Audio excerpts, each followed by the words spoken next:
Hello everyone, আমি স্নেহা চলে এসেছি নতুন একটি ব্লগ নিয়ে। চলে যাচ্ছি আমরা কাঁচরাপাড়ায়। কাঁচরাপাড়ায় চলে যাচ্ছি না, কাঁচরাপাড়ায় নেমে গেছি, তারপরে ভিডিওটা স্টার্ট করলাম। কাঁচরাপাড়া মানে ফুচকাপাড়ায় যাচ্ছি। তো প্রথমে ফুচকার দোকানটা তোমাদের দেখিয়ে নিলাম। তো এখানে এতগুলো ফুচকার দোকান একসঙ্গে দেখে একটা আলাদাই লাগছে। তোমরা কি ফুচকাপাড়ায় গেছো? যেয়ে থাকলে অবশ্যই কমেন্টে জানিও, আর না যেয়ে থাকলে আমার ভিডিওটাতে দেখে নাও। এতগুলো ফুচকার দোকান কী আর বলবো, প্রত্যেকটা বাড়িতে আর কি ফুচকার দোকান। তো মানে দেখতে খুব সুন্দর লাগছে। আর আমরা একটু লেট করে ফেলেছিলাম ওখানে যেতে।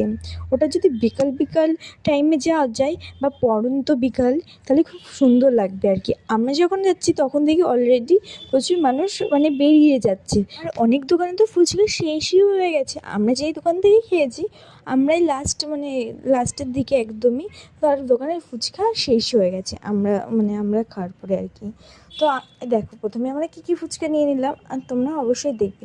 এখানে আমরা অনেক রকমের ফুচকা খেয়েছি, যেগুলো ফার্স্ট টাইম আমি আগে কখনো খাইনি। আর বিশেষ করে ফুচকার টেস্টটা মোটামুটি লেগেছে। আমার তো ভালো লাগে আমার গ্রামের ওইদিকের ফুচকা, মানে ওই রানাঘাটের ওইদিকের ফুচকা।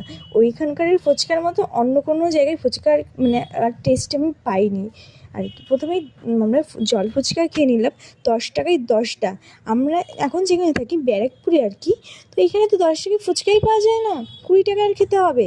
20 টাকায় তাও তো ওই 6টা বা 5টা দেবে এরকম। প্রথমে জল ফুচকা খাওয়া হয়ে গেল, তারপরে আমরা খেয়ে নিয়েছি আইসক্রিম ফুচকা। এই আইসক্রিম ফুচকাটা কিন্তু আমাদের ফার্স্ট টাইম আর কি। তারপরে খেয়ে নিলাম চাটনি ফুচকা। ফুচকার টেস্টগুলো মোটামুটি ছিল, খুব যে ভালো তা বলবো না। তারপরে নিয়ে নিলাম না চিকেন ফুচকাটা আমি ফার্স্ট টাইম খেলাম।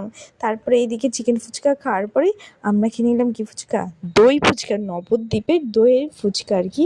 তো এগুলো সব আমার ফার্স্ট টাইম ছিল। আর তোমাদের ভালো লাগলে অবশ্যই like comment and share subscribe করে দিও। দেখা হচ্ছে নেক্সট ভিডিওতে। Tata, bye bye.